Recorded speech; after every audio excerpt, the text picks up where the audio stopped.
Quer mandar sugestão ou opinião sobre a nossa programação? Envie um e-mail para programação.tvsantacruz@redebahia.com.br.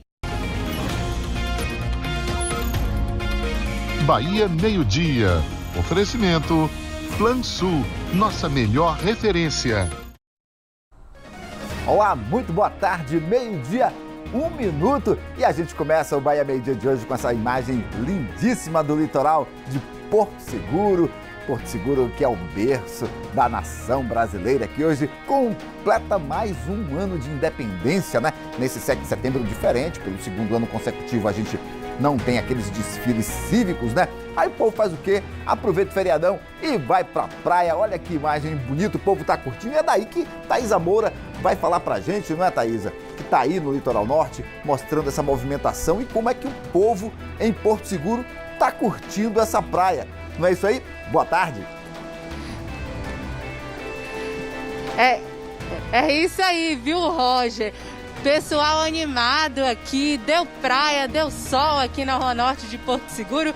Muita gente veio pra cá, ó, bater uma peladinha, jogar uma bola beira-mar, se refrescar nesse mar de águas mornas, né?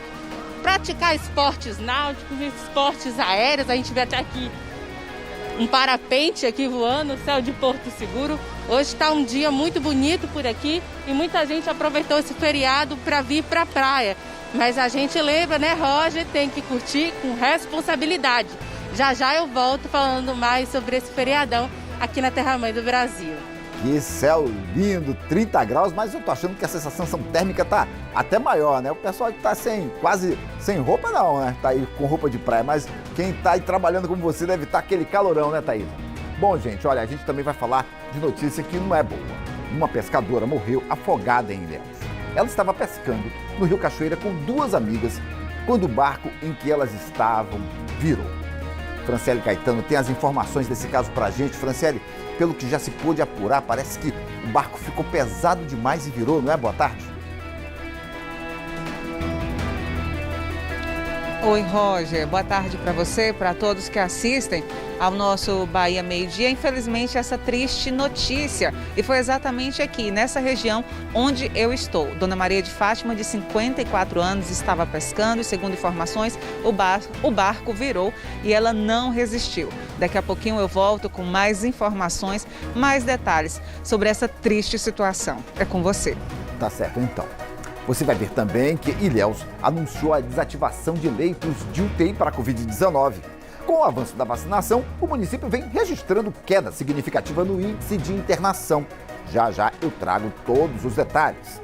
No BMD de hoje, a gente também vai falar da revitalização de prédios históricos em Ilhéus. Alguns espaços estão recebendo melhorias e um projeto prevê a reforma de outros. Assunto super importante porque esses locais que resgatam a cultura e a história da cidade precisam ser preservados. E ainda no Bahia Meio-Dia, você vai embarcar numa viagem ao arquipélago de Abrolhos, em Caravelas. Nossa equipe de reportagem foi conferir com pesquisadores do projeto Baleias Jubarte mudanças no comportamento da espécie nessa temporada de reprodução. Esse ano a gente esperava aquela temporada tradicional, com muita baleia, muitos filhotes, e essa temporada foi diferente. Elas chegaram muito cedo, chegaram muito costeiras pelo sul do país. Legal, participe também do BMD por meio da hashtag BMD TV Santa Cruz no Twitter. Você pode comentar nossas matérias, sugerir reportagens ou até mesmo mandar aquela foto. Eu estou aguardando a sua participação. Vamos juntos até 1 da tarde. O telejornal líder em audiência na hora do almoço só está começando.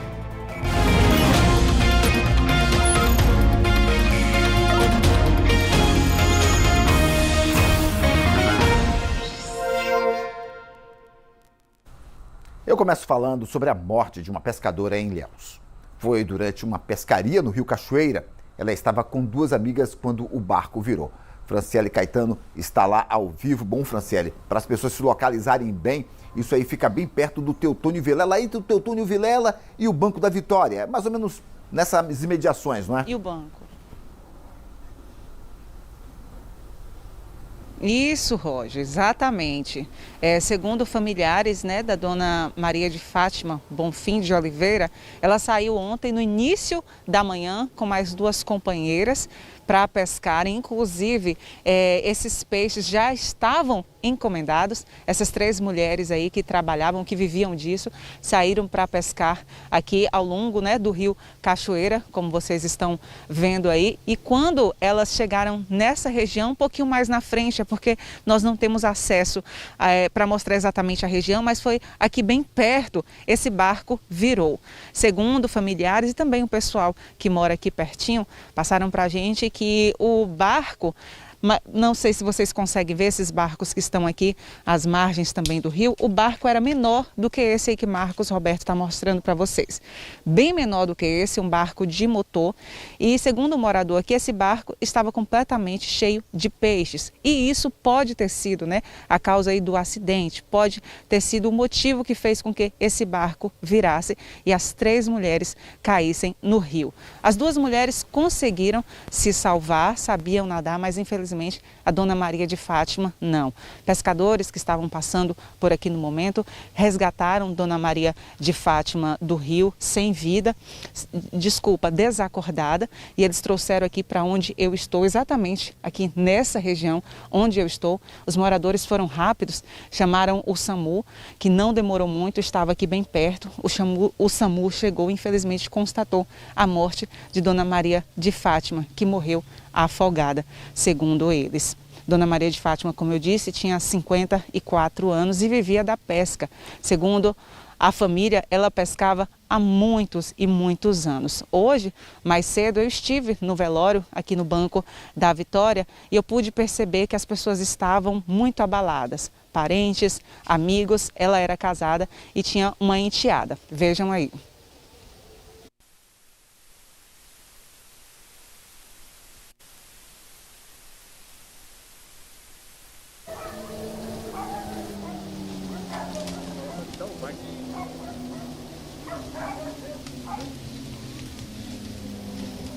Então, como eu disse, eu estive no velório, não foi possível ver as sonoras. Eu conversei com uma cunhada dela, conversei com uma vizinha dela, os parentes mais próximos, como o esposo, a enteada, estavam muito emocionados, não quiseram gravar com a gente. Mas nós conseguimos conversar com 2 amigas dela que falaram muito bem da dona Maria de Fátima. Agora vamos ver aí. A gente ficou, como nós estamos ainda, né, tudo abalado, que a ficha não cai, até agora não caiu, e a gente não acredita que isso aconteceu, porque é uma pessoa, ninguém tem nada que falar mal dela, nada.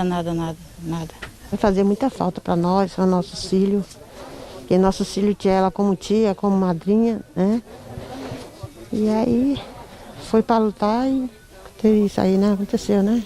Então ela vai deixar muita saudade para nós todos aqui na rua aqui no Banco da Vitória todo, que ela era conhecida.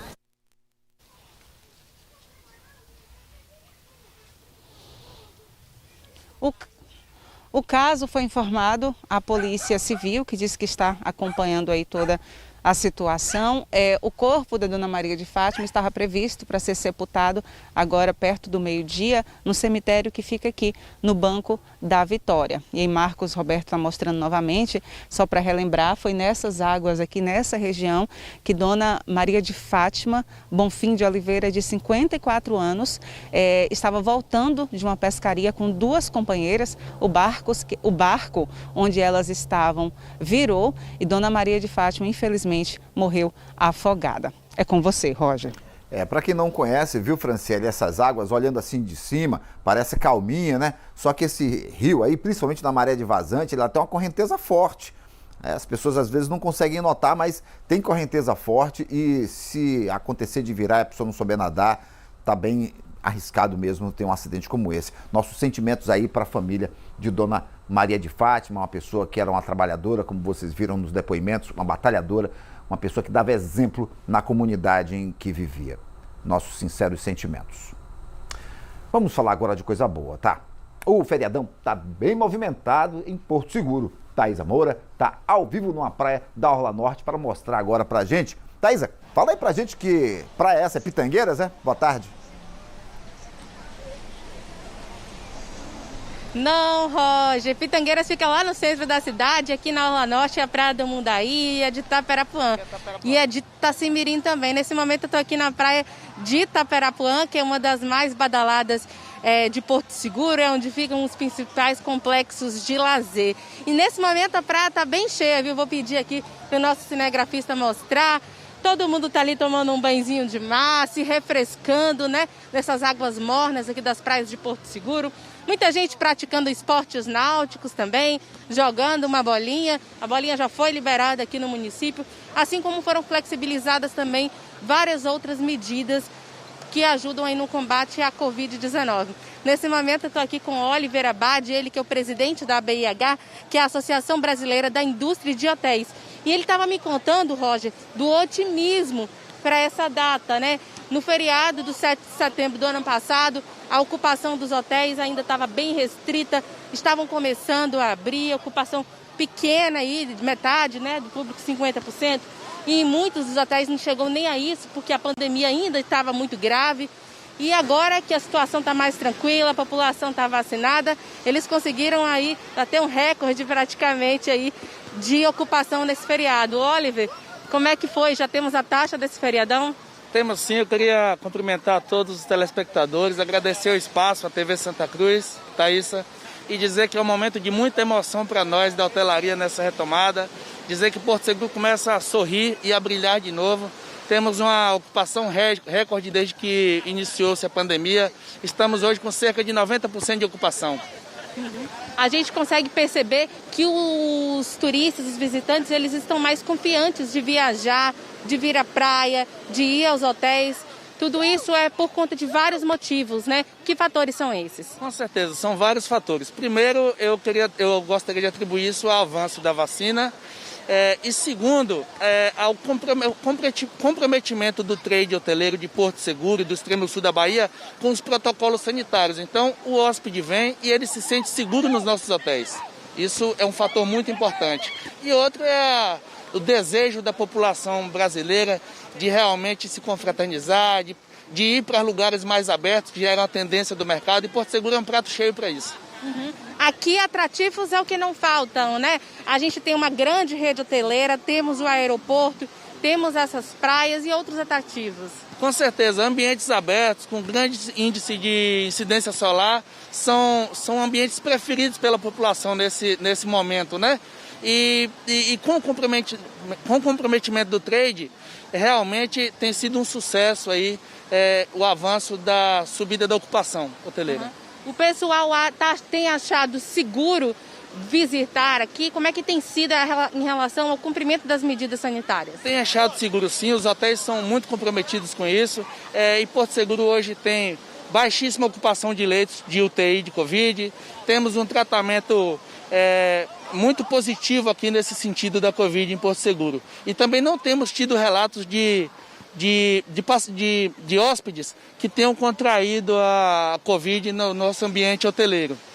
Ah, joia. Então, muito obrigada pelas suas informações, Oliver. A gente deseja, então, que isso aqui seja apenas um presságio, né, do verão que chega aí nos próximos meses, e que seja, assim, de sol forte, muita visitação, mas sem esquecer do comprometimento, do respeito às normas de segurança. E eu vou aproveitar, Roger, para mostrar mais um pouquinho aqui, né, desse dia aqui em Porto Seguro. Temperatura variando aí entre 26 e 32 graus. Muito obrigada, Oliver. A gente consegue ver aqui o pessoal ali, ó, com esporte aqui na praia, esportes náuticos, esportes aéreos. Muita gente se divertindo, aproveitando esse feriado que caiu numa terça-feira, né? Por conta disso, muita gente emendou com o fim de semana e ganhou aí mais 2 dias de descanso, Roger. É isso que a gente tem por aqui. Ficou com vontade de vir também? Ah, fiquei sim, eu tenho saudades disso aí. Faz tempo que eu não vou em Porto Seguro e tenho saudades. E como você está mostrando o Egídio Simões aí, mostrando essas imagens mais abertas, é muita praia, não tem necessidade de aglomerar, não é, Thaisa? E assim, Porto Seguro tem muitas atrações e com certeza foi fundamental, gente, para a gente ter um turismo assim bem forte em Porto Seguro, em Ilhéus aqui, esse feriado na terça-feira. A segunda foi enforcada por muita gente e isso favoreceu bastante a permanência mais prolongada dos turistas nos destinos para que escolheram. É isso aí, muito bonitas imagens. Olha, em Ilhéus, prédios históricos estão sendo revitalizados. O Palácio Paranaguá recebeu pequenas melhorias em sua estrutura e, segundo a Prefeitura, um projeto prevê a reforma de outros espaços que resgatam a cultura e a história da cidade. O Palácio Paranaguá está localizado no coração do centro de Ilhéus e chama a atenção de quem passa por perto pela beleza da arquitetura.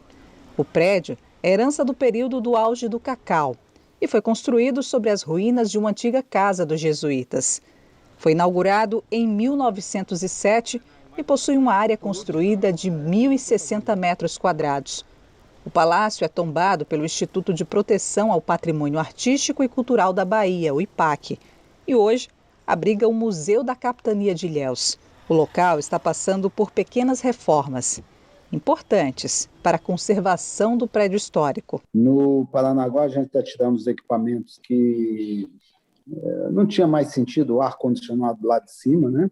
Que vinha detonando, vinha atrapalhando o telhado, né? Provocando infiltrações. Então, foi feita a reforma do telhado, né? Do Paranaguá para evitar infiltrações e reforma onde teve algum vazamento, né? Então, essas são as reformas físicas, né? E agora a gente está abrindo o processo, quer dizer, preparando a abertura da Sala do Cacau, que é um local onde estavam muitos móveis velhos, encostados. A gente fez o processo de parceria aí com serviços urbanos e foi feita a limpeza e agora a gente está aguardando só a pequena reforma que deve começar na quinta, para que a gente possa abrir a Sala do Cacau lá no Palácio Paranaguá. O município está em busca de parcerias e projetos para fazer obras maiores de restauração em outros prédios importantes, que resgatam a cultura e a história de Ilhéus. Nós estamos num projeto que era a recuperação da Igreja de Santana e o Palácio Episcopal lá da Piedade. Então, esses dois grandes imóveis são imóveis que têm problemas estruturais. Também a reforma do Palácio Paranaguá, a biblioteca, chamado General Osório, o próprio teatro e a Casa Jorge Amado. Então, esses imóveis são nosso objetivo. Juana Alencar, pesquisadora, mestre em História pela Universidade Federal de Ouro Preto, pesquisa a história urbana e o patrimônio histórico de Ilhéus do período colonial. Ela reforça que, além da importância de revitalizar os espaços, é preciso também investir na educação, para que a população, desde os pequenos, entendam a importância desses patrimônios. O patrimônio histórico está muito interligado com a educação. A gente só vai saber do nosso patrimônio histórico e preservá-lo quando a gente conhece ele, quando a nossa sociedade se identifica com ele, dá importância ao patrimônio histórico. Então, com isso, a gente vai ter conhecimento para preservar. A gente tem que preservar, a gente tem que fazer políticas para preservar, mas o primeiro passo para isso é começar pela educação, nas escolas, fazer programas para falar por que esse patrimônio é importante. Não tem como preservar um patrimônio sem a população entender o que é esse patrimônio, sentir pertencimento a ele dentro de uma cidade, porque é a nossa identidade histórica. São memórias de 487 anos de fundação de Ilhéus que precisam ser preservadas e mantidas para o conhecimento das próximas gerações. Tem muita coisa que já se perdeu, né? A gente sabe que Ilhéus ainda tem vestígios em sítios históricos da época da capitania.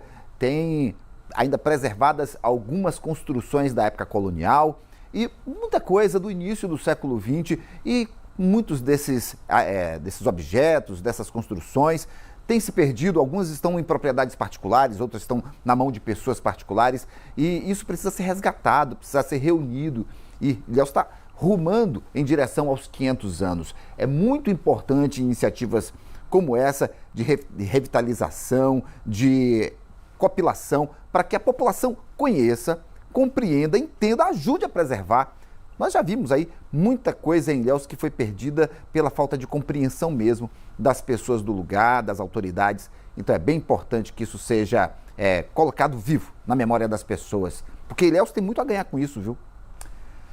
Pois é, na volta do intervalo a gente mostra a solenidade em comemoração ao 7 de setembro em Ilhéus. Teve solenidade rápida na sede da prefeitura. E veja também como ajudar o abrigo São Vicente de Paulo em Ilhéus, participando de uma campanha que está arrecadando leite em pó e outros produtos alimentícios. Continue com a gente, o Bahia Meio Dia volta já já.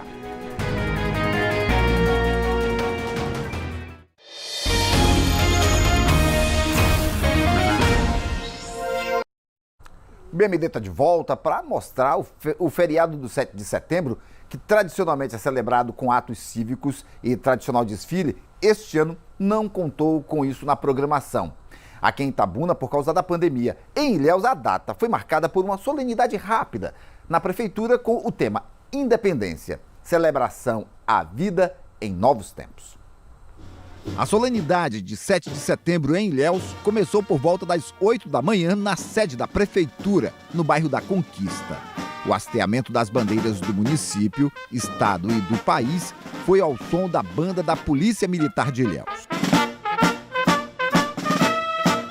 Representantes políticos, religiosos e da educação participaram do evento, que teve como tema Independência, celebração à vida em novos tempos. Tudo que passamos, e também percebemos que o mundo, os países se uniram, todos um dependendo do outro, mostrando que independência sozinha não chega a lugar algum. A gente precisa lembrar que a gente está celebrando vidas hoje, não só a independência.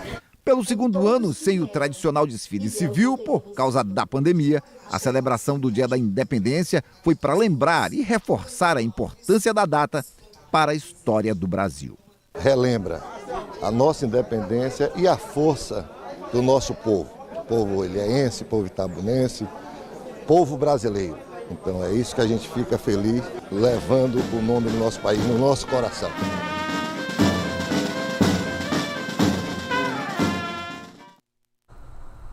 Agora vamos de solidariedade. Que tal ajudar uma campanha que está arrecadando leite para o abrigo São Vicente de Paulo em Ilhéus? A instituição está com dificuldade para manter o estoque e precisa da colaboração da comunidade. Para saber mais detalhes dessa campanha, eu converso agora com o gestor do abrigo, Flávio Soares. Olá, Flávio, boa tarde, seja bem-vindo ao Bahia Meio Dia. Para a gente é sempre um prazer estar unindo forças com vocês. Boa tarde, Roger. Nós que agradecemos mais uma vez a oportunidade de estar falando com a TV Santa Cruz.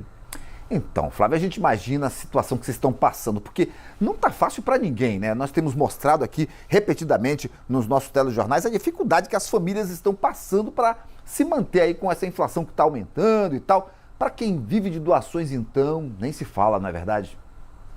Com certeza, Roger. E o abrigo São Vicente de Paulo não fica fora dessa realidade que o nosso país vive hoje, né? E é dentro dessa perspectiva que nós agora aglutinamos essa campanha e tendo como a TV nessa divulgação. O custo da cesta básica subiu, a gente inclusive sempre está mostrando aqui nos nossos telejornais, porque a UESC ela faz um levantamento mensal da situação da cesta básica em Itabuna e Ilhéus, e a gente tem mostrado que o custo da cesta básica está aumentando, os itens da cesta básica estão ficando mais caros e vocês têm assim, as compras de vocês ficam muito centradas em torno desses itens da cesta básica. Café, açúcar, leite, então, nem se fala. Nós observamos que nosso estoque está ainda baixo e nós, de hipótese alguma, podemos deixar faltar esses itens que são cruciais no decorrer do dia a dia dos idosos. E conforme você bem falou sobre a questão da inflação, para você ter noção, hoje nós encontramos café, o pacote é de R$8 a unidade. E dentro disso a gente faz um uso de café de 6 pacotes diariamente e o açúcar com 6 quilos de forma diária e o leite líquido integral com 18 litros de leite, que totaliza 540 litros de leite ao mês. Então esses 3 itens são uso de forma contínua nossa e que observando esse estoque a gente aderiu a essa campanha para que a gente pudesse ter a ajuda de toda a sociedade de um modo geral. Ô Flávio, como é que a campanha está funcionando? Vocês estão movimentando essa campanha de que maneira? As pessoas que assim desejarem, o abrigo ainda continua hoje, como todos sabem, ainda fechado, né, por conta da pandemia, As pessoas que desejarem podem se dirigir diretamente ao abrigo e deixar sua doação na portaria, como também fazer suas doações via o Pix da instituição, que é o nosso CNPJ, o Pix. Então, são de duas formas, levando a instituição, deixando na portaria, como também pelo Pix do Abrigo São Vicente de Paulo. E o Pix do Abrigo São Vicente de Paulo está disponível na internet, a pessoa pode colocar lá Abrigo São Vicente de Paulo Ilhéus, que o Pix, o CNPJ vai estar lá na descrição, né? Isso. O maior canal é o nosso telefone, o 3634-1906, como também o Instagram do próprio abrigo, que é o @abrigo São Vicente Ilhéus, e lá tem o nosso card divulgando toda essa campanha constante do nosso CNPJ.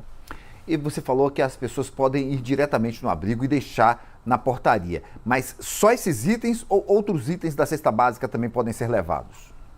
Outros itens também, Roger. Nós focamos nesses itens porque, conforme já disse, na baixa do estoque, mas outros itens diversos também nós fazemos uso. O abrigo, ele não para, ele é ininterrupto, 24 horas, e nós servimos 5 alimentações diárias para os nossos 75 idosos atualmente.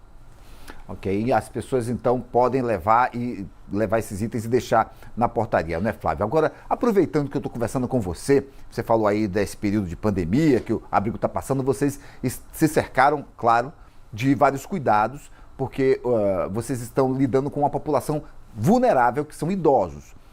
Como está isso nesse momento? As visitas continuam 100% interrompidas ou pessoas com testes na mão já estão podendo ter acesso? Como é que é?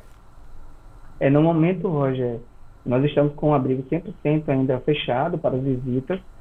Nós estamos no aguardo de uma nova normativa a sair para viabilizar essas possíveis ainda visitas, mas no momento ela se encontra 100% fechada, justamente pelo que você falou. Nós estamos no abrigo com idosos totalmente vulneráveis, mesmo sendo todos vacinados, mas no momento, por uma situação de precaução e cuidado com todos, estamos fechados. Todos os idosos vacinados com as 2 doses e os funcionários também? Exatamente, já há um bom tempo. E de onde deve partir essa portaria com essa nova normativa que pode flexibilizar o acesso, principalmente das famílias, né, aos idosos? Isso, Roger, desde a pandemia, né, quando ela se alastrou no abrigo, e vocês acompanharam tudo isso de perto conosco, existe um órgão, que é o COI, que eles acompanham todas as instituições de longa permanência na Bahia. Isso não só o abrigo São Vicente de Paulo, todos os abrigos da Bahia. E, consequentemente, nós temos contato diariamente com esse órgão, que ele é ligado à CESAB, né, Secretaria do Estado da Bahia de Saúde, e eles que dão todo esse direcionamento para nós. Então, a gente segue as normativas conforme esse órgão, e aí, a partir disso, que nós seguimos na possibilidade de abertura ou não para possíveis visitas dentro da instituição. Legal, Flávio. Aproveitar e reforçar aí para as pessoas. Então, as pessoas de Ilhéus podem levar diretamente os alimentos para o Abrigo São Vicente, como o Flávio explicou, chega lá na portaria e deixa a contribuição. Mas pessoas de qualquer lugar do mundo que estejam nos assistindo pode contribuir através do Pix de vocês, que está na descrição do Abrigo São Vicente de Paulo na internet, não é, Flávio? Exatamente, Roger. Então, afirmando mais uma vez, as pessoas podem se dirigir à portaria do abrigo, deixar seus itens e via o Pix. E, de fato, Roger, é do mundo mesmo. A gente recebe, quando todas as vezes a gente abre essas campanhas, a gente tem uma parceira que ela mora nos Estados Unidos e todas as vezes, quando a gente abre a campanha, ela adota isso e faz a sua doação via Pix. E o abrigo, de fato, ele é um bem de cunho mundial com acesso agora a toda a parte de tecnologia, né? Que fique aí o exemplo para todo mundo. Flávio, muito obrigado pela sua entrevista e a gente torce e dá as mãos a vocês para que essa campanha vá adiante e tenha sucesso. Muito obrigado, hein? Roger, nós que agradecemos mais uma vez a oportunidade de estar aqui junto com a TV Santa Cruz. Um forte abraço a todos. Forte abraço. Olha, gente, agora uma notícia boa também. Foi transferida ontem à noite para o Hospital Matargão Gesteira, em Salvador, a pequena Evelyn, uma bebê que nasceu em Porto Seguro com um problema no coração. Ela foi diagnosticada com estenose aórtica, um estreitamento da válvula do coração que dificulta a circulação de sangue, comprometendo assim o funcionamento do órgão. Há 19 dias, ela estava internada numa UTI do Hospital Luiz Eduardo Magalhães, mas aguardava essa transferência porque a cirurgia que ela precisa só é realizada em Salvador. Segundo a família de Evelyn, deve fazer exames amanhã para saber quando o procedimento deve ser feito. A gente dá uma notícia dessa com muita alegria e torcendo para que a Evelyn tenha sorte lá, tudo dê certo no Martagão Gesteira e que a cirurgia que ela precisa fazer também seja bem sucedida. A gente mostrou aqui em nossos telejornais o drama da família, a comunidade onde ela mora, né? A comunidade lá indígena em Porto Seguro, todo mundo abraçando essa causa, todo mundo sentindo e todo mundo torcendo, mas que a gente acabou com os nossos telejornais trazendo a força de toda uma região pedindo que a Evelyn fosse transferida. Isso aconteceu agora. Muito legal. Gente, Ilhéus anunciou a desativação de leitos de UTI para a Covid-19. Com o avanço da vacinação, o município vem registrando queda significativa no índice de internação. Não é isso, Isabela Freitas? Que notícia boa, hein? Boa tarde. Oi, Roger. Boa tarde a você, boa tarde a todos. Exatamente. Não só baixa na questão da ocupação dos leitos exclusivos para o tratamento da Covid-19, mas também foi identificada uma queda na taxa de transmissão do vírus aqui no município. Então, diante desse panorama que foi identificado pela Secretaria de Saúde do município, foi então decidido, através de um plano, desativar parte dos leitos exclusivos para o tratamento da Covid. Esses leitos serão reduzidos tanto no atendimento à Covid, né, que acontece ali no espaço que foi montado no Centro de Convenções, onde continua sendo porta de entrada para as pessoas que apresentem aí sintomas gripais característicos da Covid, como também no Hospital Costa do Cacau. Sobre essa desativação dos leitos, a gente conversou com o secretário de Saúde do município, o Dr. André Cesário, olha só o que ele falou. Foi iniciada a desmobilização com 10 leitos no Hospital Costa do Cacau, né, e agora estamos desabilitando temporariamente, né, esses 20 leitos no Centro Covid, né, no Hospital Covid, né, e chegando a um número de 30 leitos, né, que fizemos essa desabilitação por conta da demanda, né, com a vacinação, na implementação de medidas, houve uma redução dos casos e, consequentemente, também a redução das internações por UTI. Então, Ilhéus ainda continua com 40 leitos de UTI, né, dando todo o suporte à comunidade. Está sendo uma quantidade mais do que suficiente e, se houver necessidade, todo um planejamento também já está implementado para o aumento desses leitos. Lembrando que o Centro Covid ele continua com a parte do pronto atendimento. Então, as pessoas que têm algum tipo de sintomas gripais, que continuem indo para o Centro Covid, tem a estrutura caso esse paciente se agrave, e toda a referência quando houver necessidade de transferência para os leitos de UTI que continuam sendo utilizados no município. Tem o Hospital Costa do Cacau, que tem os leitos de UTI, né? Tem o Hospital de Ilhéus, que ainda continua com os leitos de UTI também, Covid, e também o Hospital Vida Memorial. Então, essas 3 unidades, elas ainda continuam pactuadas com o município para prestação de serviços de UTI. Só reforçando que essa decisão do município aconteceu porque foi identificada uma redução na ocupação dos leitos com abaixo de 70%.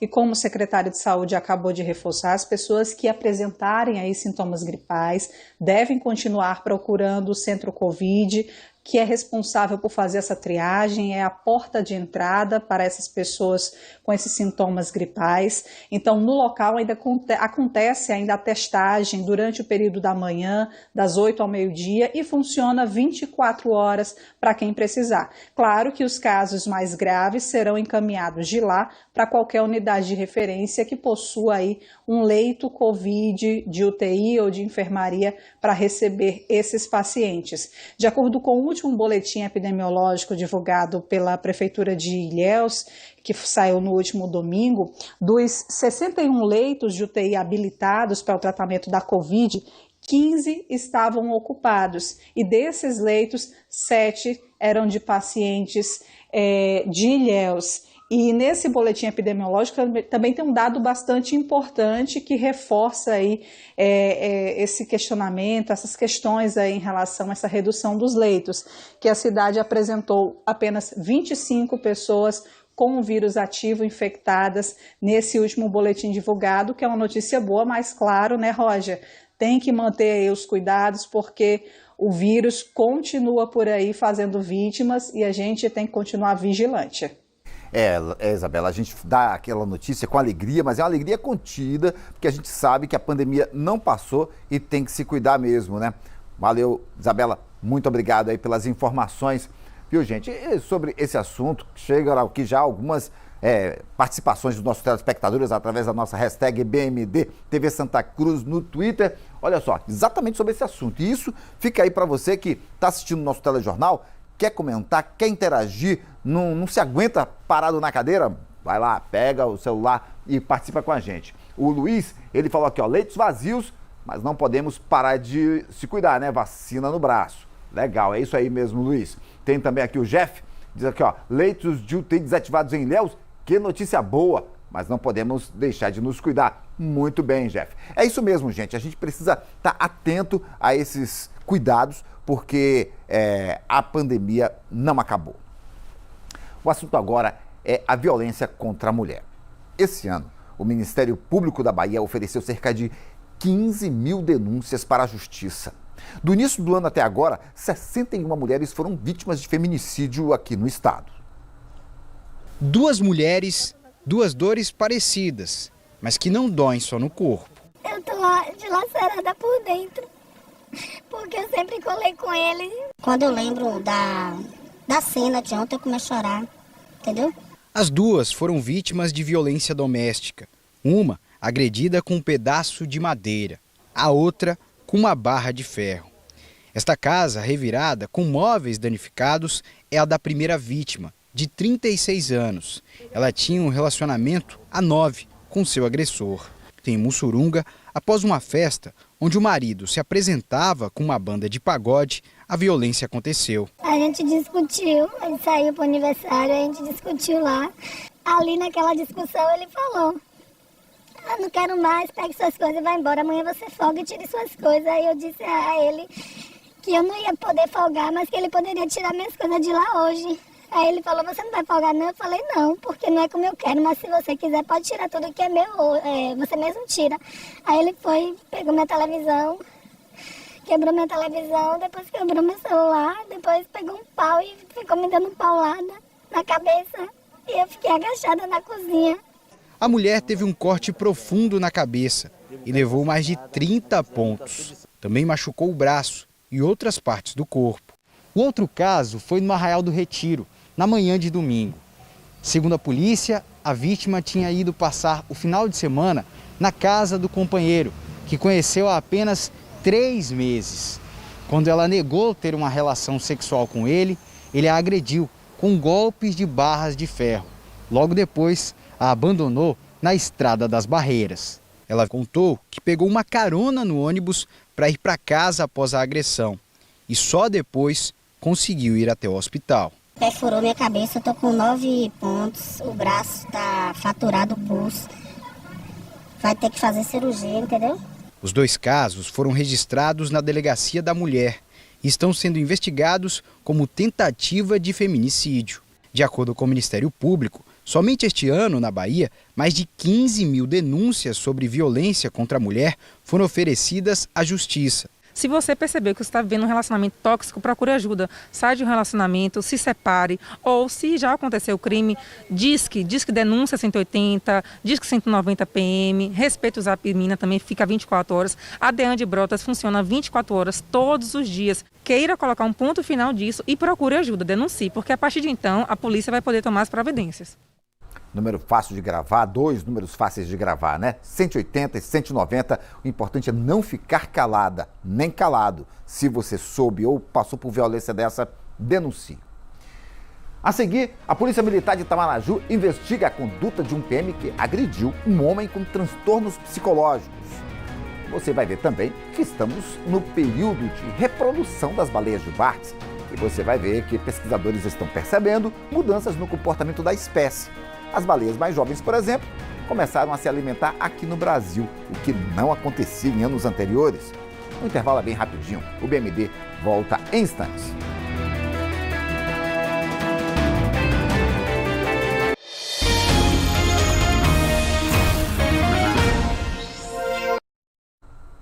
O O BMD está de volta e vai falar que a Polícia Militar de Itamaraju está investigando a conduta de um PM que agrediu um homem com transtornos psicológicos. Franciele Caetano tem os detalhes, não é, Fran? Oi, Roger, isso mesmo. O caso foi ontem no bairro Cristo Redentor, lá em Itamaraju, no extremo sul aqui do estado. Segundo moradores aí, disseram para nossa redação que a polícia foi chamada para conter esse homem que vinha andando sem roupa, né, pelas ruas aí do bairro. Mas a polícia chegou, eles começaram a gravar e em um determinado momento o homem já com roupa, esse homem se levanta e um dos policiais começa a agredir o senhor aí com tapas e socos. Ainda segundo os moradores, eles gritaram pedindo para parar porque esse homem tem transtornos psicológicos, é conhecido aí na região e eles chamaram apenas para conter o homem que estava sem roupa e não esperavam essa conduta por parte dos policiais. O vídeo circulou bastante, o caso ganhou grande repercussão aí nas redes sociais aqui de toda a região. Nós entramos em contato com o comando da Polícia Militar e o comando da 43ª Companhia Independente de Itamaraju emitiu uma nota informando que abriu um procedimento para instaurar e apurar a conduta desses policiais e disse também, Roger, que não tolera nenhum excesso que porventura venham a ser praticados por policiais aí na função do exercício, na função das suas atividades e mais uma vez eles reforçaram que essa situação aí vai ser devidamente apurada. É com você. Franciele, a gente percebeu pelas imagens que foram agressões covardes. A polícia realmente ela não apoia esse tipo de comportamento, o homem não esboçou nenhuma reação. Tem uma imagem mesmo que ele leva um chute e ele está de costas. A gente espera mesmo que a polícia apure isso bem direitinho. Muito obrigado pelas informações, viu? Neste 7 de setembro teve manifestação a favor do presidente Bolsonaro aqui em Itabuna. Um mini trio enfeitado com cores verde e amarelo foi seguido por carros, motos e bicicletas e pessoas a pé. Os manifestantes saíram do Jardim do Ó, passaram pelas avenidas do Cinquentenário, Beira Rio e seguiram por outras ruas da cidade. Já no bairro São Caetano, também em Itabuna, a manifestação foi contra o presidente Jair Bolsonaro. Convocado por partidos políticos, movimentos sociais e centrais sindicais, o movimento Grito dos Excluídos saiu do bairro São Caetano, em Itabuna. Ao som de tambores, o grupo saiu a pé e em carros até a praça do bairro Pedro Jerônimo. Em algumas faixas, os manifestantes pediam a saída do presidente Jair Bolsonaro. E está tendo manifestação também no extremo sul. Eu vou chamar Thaisa Moura de novo. Cadê, Thaisa? Muito bem. Você que está por dentro de tudo que acontece aí no extremo sul, Thaisa, o que é que está acontecendo de fato lá em Itamaraju? Pois é, Roger, foi um dia de mobilizações em todas as cidades aqui da nossa região, viu? Teve mobilização ali a favor do presidente Bolsonaro em Eunápolis e teve movimentação também em favor do presidente lá na cidade de Itamaraju. Os manifestantes, eles bloquearam a BR-101 na altura do quilômetro 806, ali com vários pneus. Teve também um carro de som, né, que chamou a atenção, falavam palavras de ordem. Os manifestantes reivindicavam aí o cumprimento da Constituição, o direito de liberdade e a liberdade de expressão, não a implementação do comunismo e sim aos valores da família. Esses manifestantes, logo em seguida, saíram em carreata e em motociata por algumas ruas ali do centro de Itamaraju e depois voltaram para esse ponto aí da BR-101. Até o momento, só estão passando por lá, não estão passando por lá os caminhões, sabe? Os carros pequenos, ambulâncias estão passando, mas os caminhões estão tendo a restrição. Só está passando caminhão de medicamento e aqueles caminhões que têm algum tipo de item ou carga muito perecível. Fora isso, está todo mundo mobilizado lá, não tem ninguém passando. De acordo com os manifestantes, não tem hora para esse protesto acabar por lá. Por isso, eles continuam. Aqui em Porto Seguro também teve uma mobilização mais cedo. Os manifestantes saíram ali da altura da Aeronáutica, as margens da BR-367, e saíram em carreata e em motociata pelas ruas aqui do centro de Porto Seguro. Passaram ali pelo Cambolo, pelo Fontana e desceram aqui pela Orla Norte. Chegaram a passar aqui pela a BR-367, na altura da Avenida Beira-Mar, aqui há cerca de 30 minutos. Muitas motos e muitos carros também participaram dessa mobilização aí de apoio ao presidente Jair Bolsonaro. A mobilização foi grande, Roger, e a gente acompanhou um pouquinho disso, acompanhamos o feriado mais cedo, acompanhamos essas mobilizações aqui por toda a nossa região. Em Eunápolis também teve mobilização, como eu falei, cerca de 2.000 pessoas participaram de uma motociata que aconteceu lá, que saiu do Espaço do Pedrão, também às margens da BR-367, e passou ali por alguns pontos da cidade de Eunápolis, culminando na Praça da Bandeira, onde tiveram lá um grande ato, né, em apoio aí ao presidente Jair Bolsonaro e essas reivindicações, que são o cumprimento da Constituição, né, o direito de liberdade, da liberdade de expressão, não a implementação do comunismo, e sim aos valores cristãos e da família. É com você aí no estúdio, Roger. Ok, Thaisa, muito obrigado, hein? Bom trabalho. Pesquisadores do projeto Baleia Jubarte estão percebendo mudanças no comportamento da espécie nesta temporada de reprodução. Além da concentração dos animais no sul do país, as baleias mais jovens começaram a se alimentar aqui no Brasil, o que não acontecia em anos anteriores.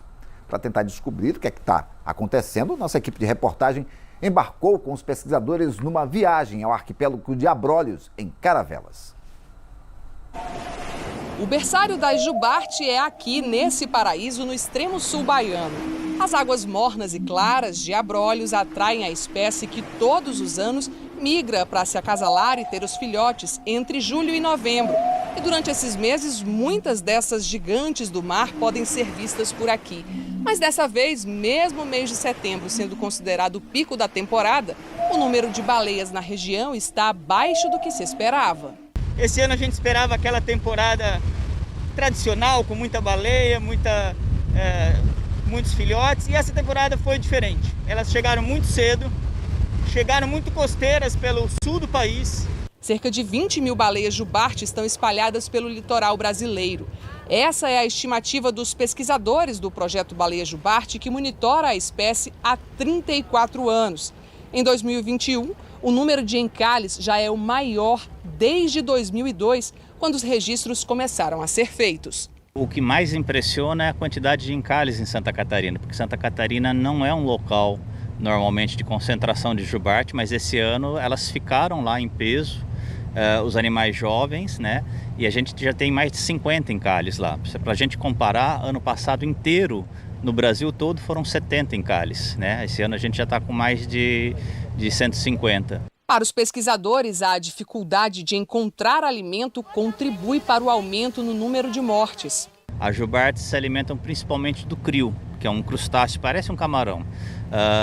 E a gente sabe que tem alguns anos em que o crio diminui bastante, efeito de mudanças climáticas, esse tipo de coisa. Mas pode ser uma coisa multifatorial, né? Pode envolver algum agente patológico também, porque se o animal está magro, ele fica com menos imunidade. Então isso pode abrir porta de entrada para que bactérias, vírus acabem causando um problema para esses animais. Normalmente, as baleias Jubarte se alimentam durante o verão na Antártida e passam cerca de 5 meses aqui no Brasil sem comer. Só que este ano, a espécie mudou o comportamento e surpreendeu os pesquisadores. As baleias mais jovens começaram a se alimentar por aqui. Esse vídeo mostra o momento em que uma jubarte se alimenta de um pequeno cardume. O registro foi feito em Ilhabela, estado de São Paulo. A jubarte ela é bem flexível assim, em termos de alimentação. Então, o crio é o que tem mais disponibilidade aqui no hemisfério sul, mas ela também pode comer camarão, pode comer peixes. Então, por exemplo, sardinha, esses peixes que formam grandes cardumes, seria um alimento para ela. Então a gente está vendo os bichos que estão lá em Santa Catarina, em São Paulo, buscando comida lá, buscando cardume de peixe, camarão. O pessoal que necropsiou baleia encontrou inclusive molúsculo vivo dentro do estômago da baleia, sinal de que estão comendo aqui. E talvez também pela falta de alimento explique esse baixo índice de nascimentos de filhote esse ano.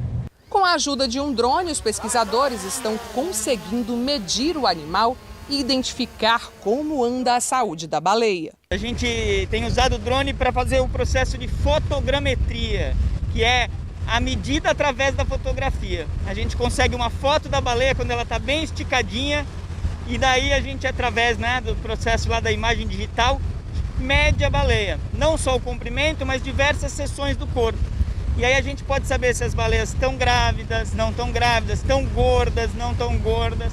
Então com essas informações a gente também tenta falar alguma coisa sobre a saúde delas, a condição corpórea.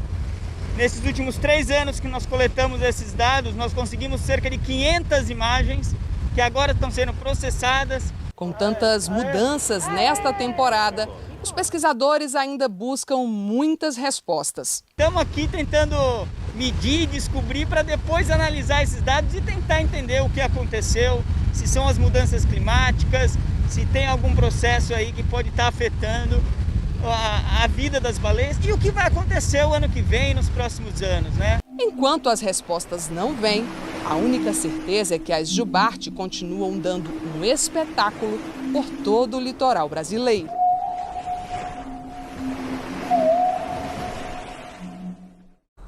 São lindas, né? E pelo que a gente viu aí na reportagem, elas precisaram inclusive mudar os hábitos alimentares dela, porque lá na Antártida elas comem um camarãozinho quase transparente chamado krill. Elas não têm dentes e para se alimentar aqui elas tiveram um caso que começar a comer também pequenos peixes. É uma situação bem interessante e a gente vai esperar que os pesquisadores tragam outras respostas nas próximas temporadas das jubartes aqui no litoral brasileiro. A gente espera que essas mudanças estejam sendo porque elas estão aumentando de população e isso seja para melhor, não é? Olha, gente, vamos ver agora as mensagens que chegaram aqui para a gente através da nossa hashtag BMDTV Santa Cruz no Twitter. Olha, o Kalel, DJ Kalel, falou lamentável. Isso ele comentou, gente, logo naquela reportagem que a gente falou da morte da pescadora. Lamentável mesmo, viu, Kalel? A mesma coisa que o Gustavo Alves falou, tragédia, a morte da pescadora. Muito triste mesmo, a gente lamenta essa morte, como a gente viu na reportagem, uma trabalhadora, não é? E toda aquela comunidade ali daquela região ficou sentida. O Alex Souza Santos, BMDTV Santa Cruz, tô aqui, viu, Roger? Ligado, show! Ele estava comentando exatamente no momento em que a gente mostrava a matéria lá de Porto Seguro, falando do turismo, da retomada econômica de Porto Seguro e, claro, de outras cidades que vivem do turismo. Realmente, viu, Alex? Muito bom. E também aqui, ó, leitos vazios, mas não podemos parar de se cuidar, vacina no braço. Luiz, é isso mesmo. Tem o Jeff, que falou também sobre as UTIs, leitos de UTI desativados em Ilhéus. Que boa notícia, mas não podemos deixar de nos cuidar. Isso, Jeff. O Igor, aqui em casa, eu almoço e assisto as notícias do Bahia Meio-Dia. Muito obrigado mesmo, Igor. Valeu. Quem mais falou? O Emerson Freitas falou, ó, tô colado na região sul da Bahia. Tô colado na região sul da Bahia, é isso mesmo. Vivemos numa região rica e que traz muitas notícias importantes.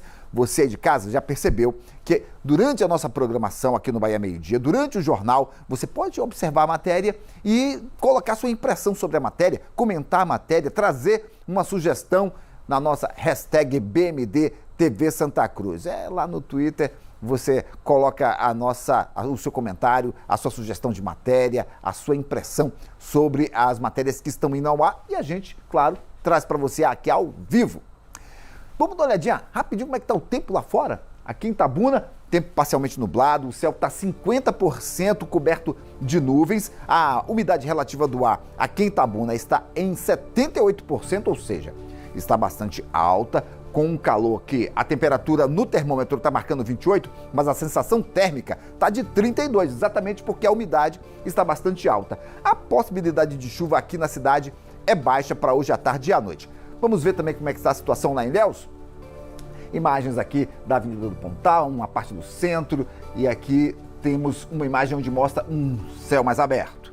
Ilhéus está com um tempo menos nublado, a temperatura está em 28 graus, a umidade relativa do ar lá também está em 75% e sem aquela perspectiva de chuva para hoje à tarde. Portanto, hoje é dia de praia. Praia que tá dando praia desde sexta-feira. Quem apostou num feriadão e foi para Ilhéus tá se dando bem. Mostramos a situação em Porto Seguro e eu acredito sim que em Ilhéus não deve estar muito diferente não. Para você aí de casa, valeu mesmo pela companhia. A gente sempre conta com a sua participação, agora cada vez mais, não é? Se você quer ver mais notícias da nossa região, se liga, às 7 da noite tem BATV. Agora é hora de você conferir na nossa programação as notícias do esporte no Globo Esporte Bahia. A gente se vê amanhã ao meio-dia.